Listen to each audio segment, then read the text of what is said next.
Bonjour à tous, bienvenue dans une nouvelle vidéo YouTube où on va voir un oral blanc en fait de CAPES externe dans des conditions presque réelles. Aujourd'hui du coup on va attaquer sur la biodiversité et son évolution, une séance qui va durer environ 55 minutes en temps normal et qui est niveau terminal enseignement scientifique. Du coup Noah, je te laisse. Alors bonjour à tous. Aujourd'hui, donc, on va analyser de façon un peu rapide et concise le sujet qui s'appelle la biodiversité et son évolution. Donc c'est un sujet qui nous est imposé en terminale enseignement scientifique. Donc pour ce sujet, on va tout d'abord commencer par évidemment une accroche.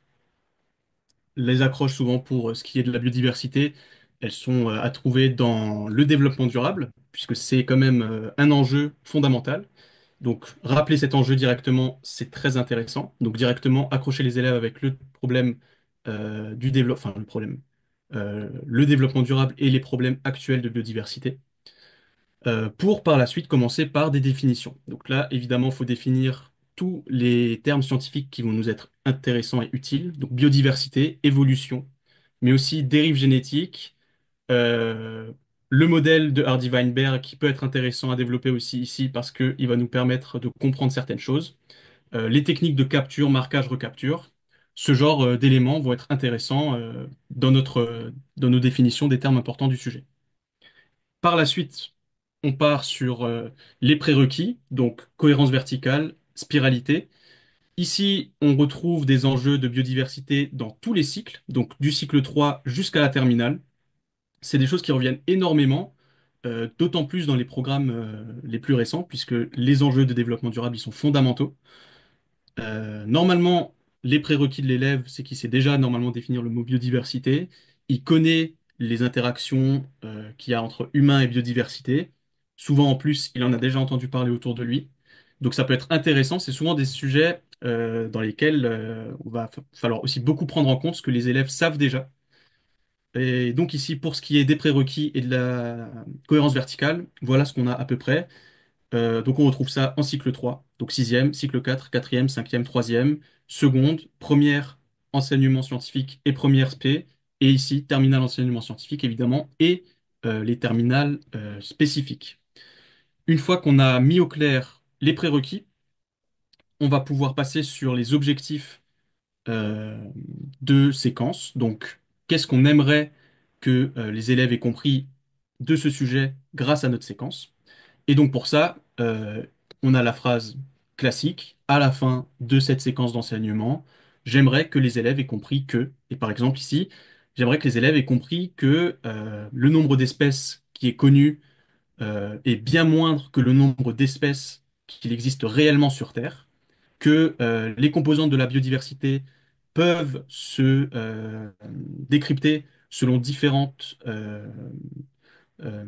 différentes populations avec différents indicateurs, notamment des indicateurs d'abondance, etc. Que la fragmentation de certaines populations est un frein à la diversité génétique de celles-ci, etc., etc. Pour répondre évidemment à ces objectifs-là, je propose la séquence suivante qui s'établit en trois séances. Je propose une séquence qui s'articule autour de la problématique, comment prévoir les effets possibles du développement de notre société et agir pour mieux préserver la biodiversité. Donc dans cette problématique, on a évidemment l'enjeu de préservation de la biodiversité avec le développement durable et on a aussi le fait de pouvoir prévoir éventuellement euh, ben, les effets que vont avoir le développement de notre société. Donc c'est directement une problématique qui permet d'ancrer les élèves dans le fait que cet apprentissage, il est concret dans leur citoyenneté. C'est pas juste un apprentissage, j'allais dire, hors sol. Donc ici, directement placer l'enjeu, c'est très important. Pour cette séquence, j'ai dit donc trois séances. Une première qui va s'articuler autour des méthodes d'étude de la biodiversité. Une deuxième autour des caractéristiques et des modèles mathématiques qui permettent de prévoir l'évolution de cette diversité. C'est cette séance-là qu'on va développer. Et une troisième qui s'intéressera à la comparaison des scénarios à l'aide des outils de prédiction. Donc comment est-ce qu'on peut mieux préserver la biodiversité à l'aide de ces outils-là.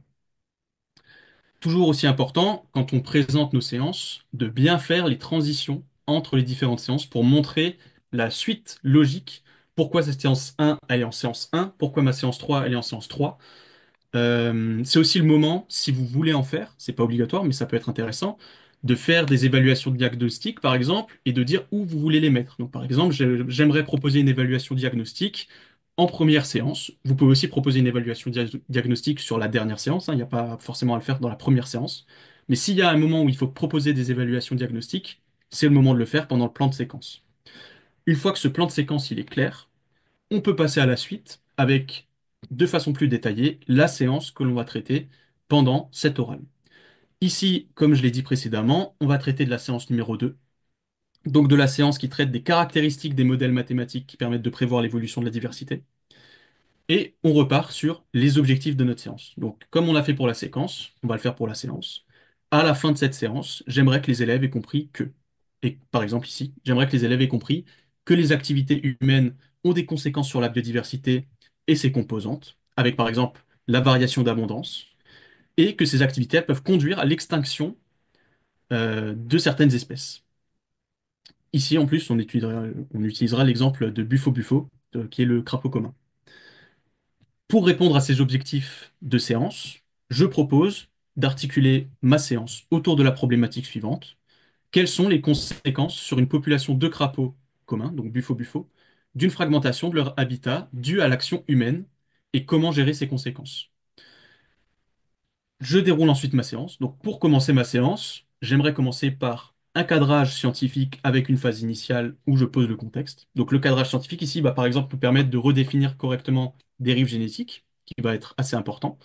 Et ça peut être aussi une description simple du crapaud commun, pour que les élèves se familiarisent à cet animal, parce que c'est quand même un animal, j'allais dire, de nos régions.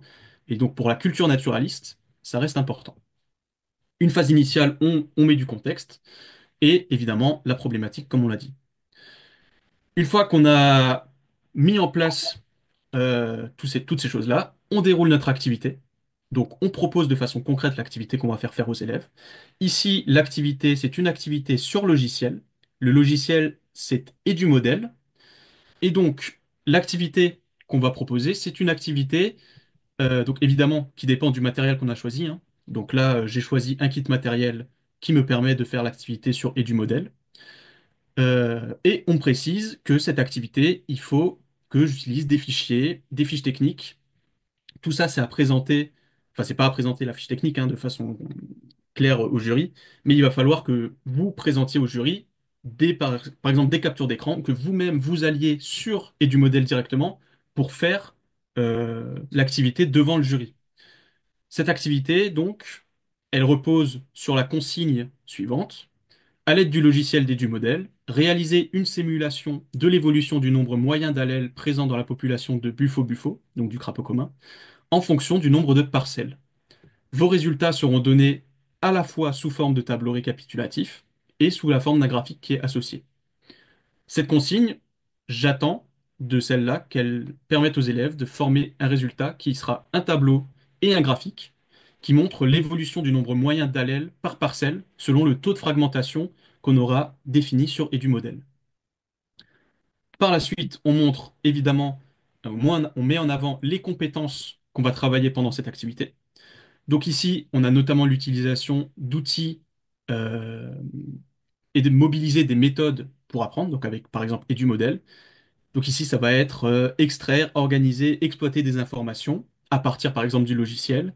Ça va être aussi planifier et organiser son travail. Et on peut avoir d'autres compétences qui vont être travaillées, aussi par exemple des compétences comme la démarche scientifique, puisqu'on va leur demander pardon, d'interpréter des résultats et d'en tirer des conclusions, ou de discerner une certaine complexité apparente dans les phénomènes qu'ils vont observer, notamment avec le logiciel, et d'essayer, à partir de leurs connaissances, d'expliquer tout ça. Donc, une fois qu'on a bien mis en avant aussi les compétences qu'on allait travailler avec cette activité, on met en avant la trace écrite qu'on attend d'un élève. Donc, pour ça, on peut par exemple mettre en avant des captures d'écran qu'on aura fait au préalable sur EduModel avec un exemple où on a une seule parcelle, donc sans action humaine, puis une parcelle qui est coupée en deux par une route, par exemple. Puis, par exemple, une autre parcelle qui est coupée en quatre, etc. Pour montrer comment est-ce que concrètement sur EduModel ça se présentera.